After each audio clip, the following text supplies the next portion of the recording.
പുറപ്പാട് 32:32. എങ്കിലും നീ അവരുടെ പാപം ക്ഷമിക്കണമേ, അല്ലെങ്കിൽ നീ എഴുതിയ നിന്റെ പുസ്തകത്തിൽ നിന്ന് എൻ്റെ പേർ മായ്ച്ചു കളയണമേ.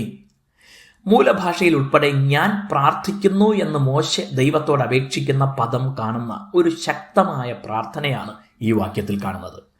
ദൈവത്തിൻ്റെ പുസ്തകമെന്ന് മോശെ ഇവിടെ പറയുന്നത് ഏത് പുസ്തകത്തെക്കുറിച്ചാണ്?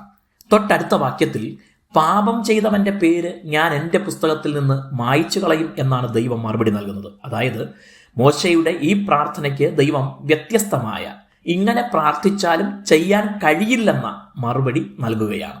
ഇതിൽ നിന്ന് മനസ്സിലാക്കുന്നത് വിശുദ്ധന്മാരുടെ പേരെഴുതുന്ന ദൈവത്തിൻ്റെ പുസ്തകം എന്നാണ്. ഒരിക്കൽ പേരെഴുതിയാലും പാപം ചെയ്യുന്നവരുടെ പേര് മായ്ച്ചു കളയും എന്നുകൂടെ ദൈവം തന്നെ പറയുന്നു. ബൈബിളിൽ ദൈവത്തിൻ്റെ അടുക്കൽ ഉള്ള പുസ്തകങ്ങളെക്കുറിച്ച് പല ഭാഗത്തും കാണുന്നു. അവയിലൊന്ന് ജീവപുസ്തകമാണ്. ജീവപുസ്തകത്തിൽ പേരെഴുതി കാണാത്ത ഏവനെയും തീപ്പൊയ്കയിൽ തള്ളിയിടുമെന്ന് വെളിപ്പാട് പുസ്തകം മുന്നറിയിപ്പ് നൽകുന്നു. ജീവപുസ്തകത്തിൽ പേരുള്ള ചിലരെക്കുറിച്ച് അപ്പോസ്തലനായ പൗലോസിന്റെ ലേഖനങ്ങളിൽ പറയുന്നുണ്ട്.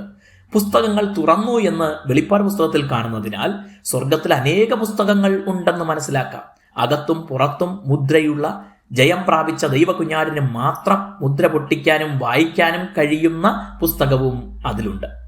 മലാഖിയിൽ സ്മരണ പുസ്തകത്തെക്കുറിച്ച് കാണാം. എൻ്റെ കണ്ണുനീർ നിന്റെ പുസ്തകത്തിലില്ലയോ എന്ന് സങ്കീർത്തനത്തിൽ ചോദ്യമുയരുന്നു.